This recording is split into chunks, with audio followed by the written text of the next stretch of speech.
For a second, you'll come back to you. Mike Davis joins us. Mike, I've got you up here on other topics, particularly the redistricting, but you're the leader in this effort. Tell me about the intellectual property side. You've got a letter that you're putting out about this. Well, why is this legislation? They're trying to slip into another 9,000-page must-pass NDAA that they don't want to have a discussion about in the dark of night. What is the issue with this, sir?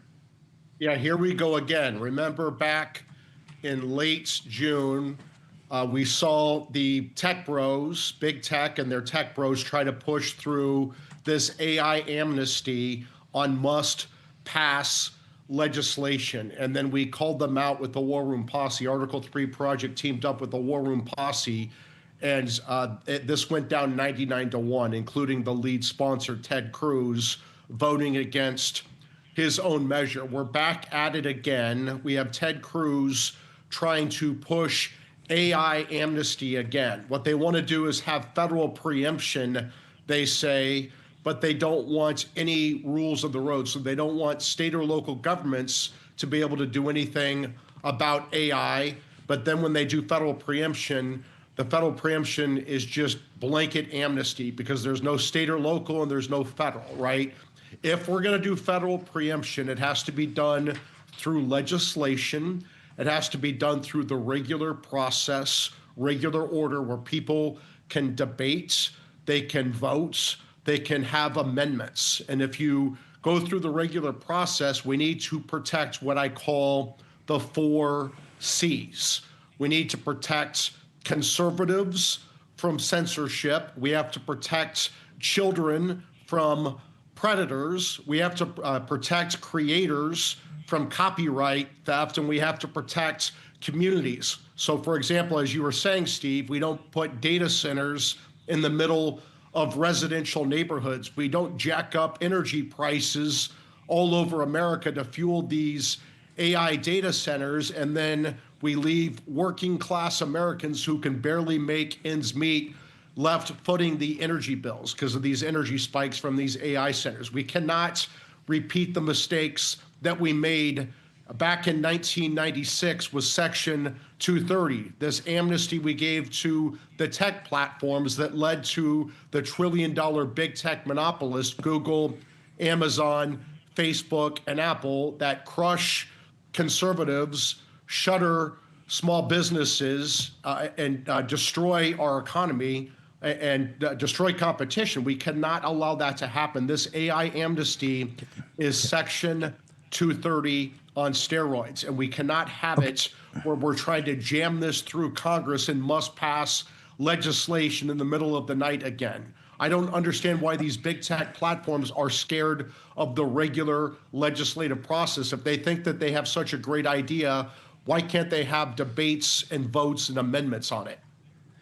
To make it murky, and I think even the guy at the press, they're saying that like a Mike Davis, in your argument, you're defending the woke. We're going to have woke AI. It's the exact opposite. They're saying, oh, you get some of these blue states, you're going to have woke AI. I just want to go through the argument again, the 4 C's, and why this is so important. And if these people thought that if they had the righteousness on their side, we would have a full national debate on this right now. They know they don't have the votes. This is Cruz, that scumbag, trying to slide it in months ago. We outed him. He turned around and voted for it. The exact opposite. And now the Canadian, Israel First Ted Cruz, is trying to slide it in again, outed by the media the other day. But go through, Mike, one more time, the 4 basic, your punch list of the 4 C's. Well, let me just say this. This is the same Ted Cruz who handpicked in 2019 a Texas federal judge who just threw out Texas's redistricting plan and essentially gave the House of Representatives to Democrats. So I don't think Ted Cruz has a good track record right now. But the 4 C's, we have to protect the 4 C's. If we're going to do federal preemption so we can compete against China, as they pretend, we have to steal like China to compete against China. We need to have slave labor like China to compete against China. But if we're gonna do federal preemption so we can coddle these trillion-dollar big tech platforms, because apparently the big tech platforms are it's the only industry in America that can't navigate the states. But if we're going to do federal preemption, they need to protect the 4 Cs. They have to protect conservatives from censorship. They have to protect children from predators. For example, there's the teddy bear that has AI that talks sexual explicitly to kids. I call it the pedo bear. Does Ted Cruz want states to be able to say that we can't sell pedo bears to kids, or do we need to sell pedo bears to kids in order to compete against China, right? We have to sell pedo bears like China to compete against China. And so we have conservatives, children, we have communities. We can't put AI data centers in the middle of residential neighborhoods. We can't jack up the energy prices, the water prices to subsidize these trillion-dollar AI platforms.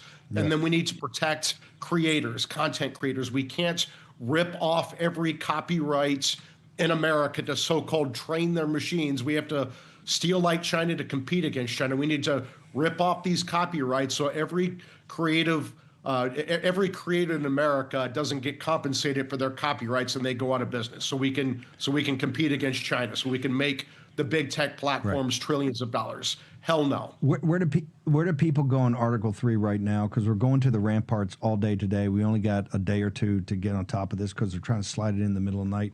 Article 3, where do they go right now, Mike? Yeah, it's article3project.org, article number 3project.org. And if you take action, it's on the screen right now. The War Room Posse should go to this action item. It's tell Congress to ensure that they don't include the 10-year AI amnesty in the National Defense Authorization Act. This is must-pass legislation. If you go to here, this will help you email both of your home state senators along with your U.S. House representative. You can do patch-through phone calls to all 3 of those offices, and you should. And you should also light them up on social media. And our phone to action on Article 3 Project's action page makes it very easy for the War Room Posse to do all of those things. You got to bounce. I know this. Just give me a minute on Texas. I had Brian Harrison on to start the show. This is, and hey, not saying Ted Cruz's judge, is Ted Cruz wants Trump impeached. Far be it for me to say that. But this is DEFCON 2, is it not, sir? Yeah, so we have a Cruz hand-selected federal judge who threw out the Texas redistricting maps on a 3-judge panel. We have a very good federal appellate judge who was on this panel who wrote a dissent. I just published a FoxNews.com opinion piece this morning on this. The Supreme Court needs to fix this. We can't have it where California can redistrict and pick up 5 House seats, and then when Texas does it, they get thrown out by a Ted Cruz judge. That's just not how it's supposed to work, and we're going to lose the House if we don't fix this. We're going to push this up now. I'm going to track you down either for this afternoon or tomorrow morning. We got to get you back on. Mike Davis, one more time. Social media, Article 3 Project. You got to go today, folks. Where do they go? Article3project.org. You can donate, follow us on social media. The most important thing the War Room Posse does is action, action, action. We need to light up Congress on this AI amnesty today. Thank you, Steve. Thank you. Thank you, brother. See you later. Okay.